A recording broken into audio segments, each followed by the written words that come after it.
मंत्री चिराग पासवान की सुरक्षा में बदलाव किया गया है। लोक जनशक्ति पार्टी रामविलास गुट के प्रमुख को गृह मंत्रालय ने जेड कैटेगरी की सुरक्षा दी है। इससे पहले उनकी सुरक्षा में एसएसबी के कमांडो तैनात थे।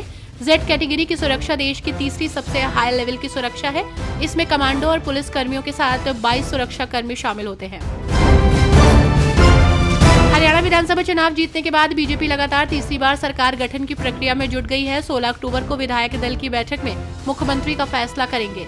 वहीं 17 अक्टूबर को शपथ ग्रहण के कार्यक्रम का आयोजन रखा गया है। बीजेपी ने यूं ही 17 अक्टूबर का दिन शपथ ग्रहण के लिए नहीं चुना, बल्कि उसके पीछे एक सोची समझी रणनीति है, जिसके जरिए पार्टी ने बड़ा सियासी संदेश देने का प्लान बनाया है। बीजेपी प्रवक्ता शहजाद पूनावाला ने कर्नाटक के कथित मूड़ा स्कैम को लेकर कांग्रेस पर निशाना साधा। उन्होंने सीएम सिद्धारमैया और मल्लिकार्जुन खड़गे को लेकर बयान दिया। उन्होंने कहा कि कांग्रेस करप्शन की दुकान है।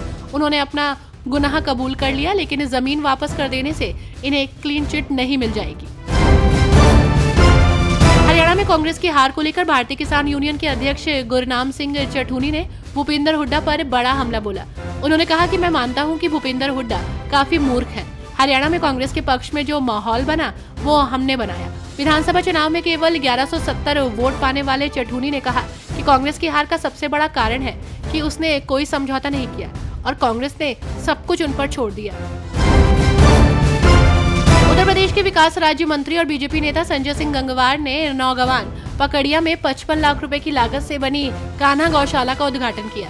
इस दौरान उन्होंने लोगों को संबोधित करते हुए कैंसर और ब्लड प्रेशर का इलाज बताया।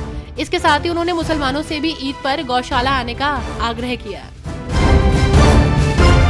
राजस्थान में होने वाले उपचुनाव को लेकर बीजेपी लगातार बैठकें कर रही है। कहा जा रहा है कि केंद्रीय नेतृत्व ने उम्मीदवारों के नाम पर आखिरी मोहर लगा दी है। इस बीच दिल्ली में हुई बैठक में आलाकमान ने पार्टी के नेता और राजस्थान के डिप्टी सीएम प्रेमचंद बैरवा को खास नसीहत दी है।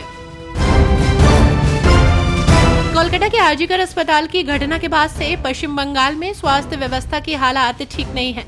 डॉक्टर पीड़िता के लिए लगातार न्याय की मांग कर रहे हैं। अपनी मांगों को लेकर विरोध प्रदर्शन कर रहे हैं, भूख हड़ताल कर रहे हैं। डॉक्टरों ने अपनी मांगों को लेकर एक बार फिर बंगाल में 48 घंटे की हड़ताल बुलाई है। हरियाणा और कश्मीर में विधानसभा चुनाव की जंग के बाद अब उत्तर प्रदेश में उपचुनाव की जंग होनी है। इसी के साथ महाराष्ट्र में चुनाव की तैयारियों में पार्टी लग गई है। इस कड़ी में सपा अध्यक्ष अखिलेश यादव 18 और 19 अक्टूबर को महाराष्ट्र दौरे पर रहेंगे। इस दौरान अखिलेश यादव महाराष्ट्र में सियासी जमीन तैयार करेंगे। एयर इंडिया की फ्लाइट के बाद इंडिगो की 2 फ्लाइट्स में भी बम होने की धमकी दी गई है। दोनों फ्लाइट मुंबई से रवाना हुई थी। इनमें से एक फ्लाइट मस्कत और एक जिहाद जा रही थी। हालांकि दोनों फ्लाइट्स को आइसोलेटेड बे में ले जाया गया, जहां सुरक्षा के मद्देनजर फ्लाइट की जांच की जा रही है। महाराष्ट्र में विधानसभा चुनाव नजदीक है, जिसके चलते सभी पार्टियां चुनाव की तैयारी में जुट गई हैं। इस दौरान अल्पसंख्यकों को लेकर बात करते हुए प्रेस कॉन्फ्रेंस में केंद्रीय मंत्री किरेन रिजिजू ने कांग्रेस पर निशाना साधा। अल्पसंख्यक मंत्रालय के मंत्री ने कहा कि कांग्रेस ने मुसलमानों को वोट बैंक की तरह स्थापित किया है। कोई भी समुदाय जब वोट बैंक बन जाता है तो उसका बड़ा नुकसान होता है।